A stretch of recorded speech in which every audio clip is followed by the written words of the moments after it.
particular song, Whipping Boy, for me was the song that changed the direction of my life in terms of being a publisher. I've had two publishing companies, Charlene and Indian Hill, one ASCAP, one BMI company, which I'll talk to you about that later.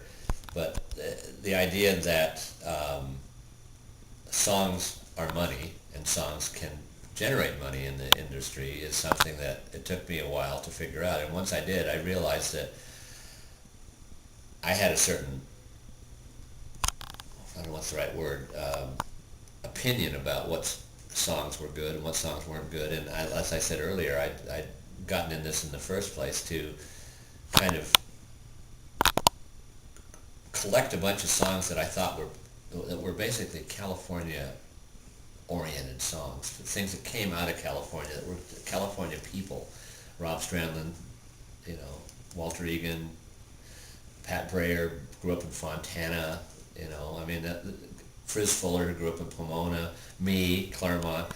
People that wrote about the place, the situation, the attitude, the concept, and so right now. But one of the things that it's very important to understand about the publishing aspect of the music business is that it's the business side of it. It's the accounting. It's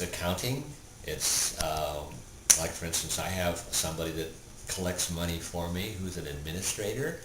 And one of the things that most people don't know about publishing is that if you have a song that's released internationally, like I do, for instance, if you can only collect the money out of that country if you have an affiliation with a company that's collecting in that country. So I have an administrator who makes deals with somebody in South Africa and in Germany and in Australia and Canada and Japan, and I pay them 15% to collect the money for me because I don't particularly want to do that. Number one, I could make my own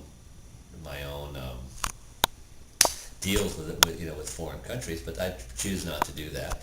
And at every quarter, you get a statement and a check, hopefully in the mail, and it says where everything comes from. And sometimes you only get 6 cents from South Africa, and you get $24 from Ghana. It's amazing how many places you get. You don't realize that people buy records. They're listening to your music. And then all of a sudden you'll get $5,000 from France or something like that. So it's the business aspect of this is the number one selling record of all time. So you figured it's over 30 million or something like that. So consequently, if you got even if you got a piece of one song, you're doing it. And so consequently, being in the right place at the right time makes a lot of difference. So songs as a way of doing business in the music business is something that, like when I got into it, like I said, I didn't know anything about it.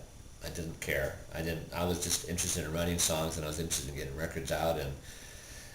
But now, it's pretty much it's the most important thing for me because it's the way that I make most of my money right now.